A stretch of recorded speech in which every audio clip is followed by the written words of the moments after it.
Ça m'inspire de l'indécence, ça m'inspire un sentiment d'inacceptabilité, je vais y arriver, parce que je pense aux familles, en dehors de ce tweet, c'est d'abord les premières interventions qu'il a faites, donc je pense aux familles qui ont été quand même endeuillées par ces attentats.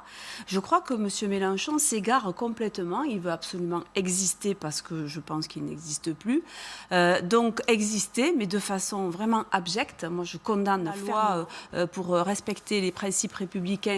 On a voté un article qui permet de mettre comme délit tout ce qui qui pourra porter atteinte à la vie privée et qui incitera des gens à connaître les personnes qui seraient dévoilées sur les réseaux sociaux, enfin, etc., etc. De toute façon, il serait resté à l'Élysée, il n'aurait pas décidé d'aller à la rencontre des Français. Et il se serait mis en attente, comme ont fait la plupart des présidents de la République un an avant l'élection suivante. Je pense qu'on l'aurait critiqué. Donc, personnellement, la majorité, on est très content qu'il aille justement sur le terrain. On est très content, mais c'est pas pour ça qu'il n'ira pas en Seine-Saint-Denis, qu'il aille d'abord dans la ruralité, parce que la ruralité, c'est quand même le cœur de la France. Et les Françaises et les Français ont besoin aussi d'avoir le privilège de pouvoir rencontrer des ministres ou le président de la République. Je ne vois pas pourquoi ça serait uniquement dans les grandes villes ou les villes accessibles rapidement en TGV ou en avion.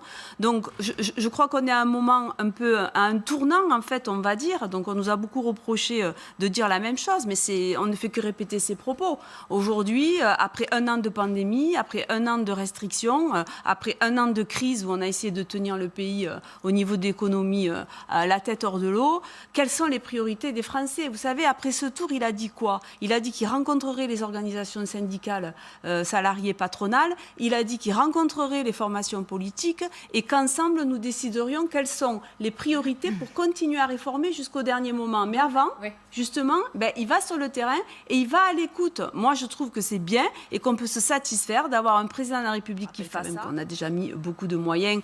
Il y a un des objectifs qu'on avait prévu, c'était de mettre 10 000 policiers et gendarmes de plus. Ça sera fait comme convenu à la fin du quinquennat. Il n'y a pas que ça. On a augmenté le budget chaque année, etc. Il y a ensuite son appel par rapport aux emplois. Tous mobilisés.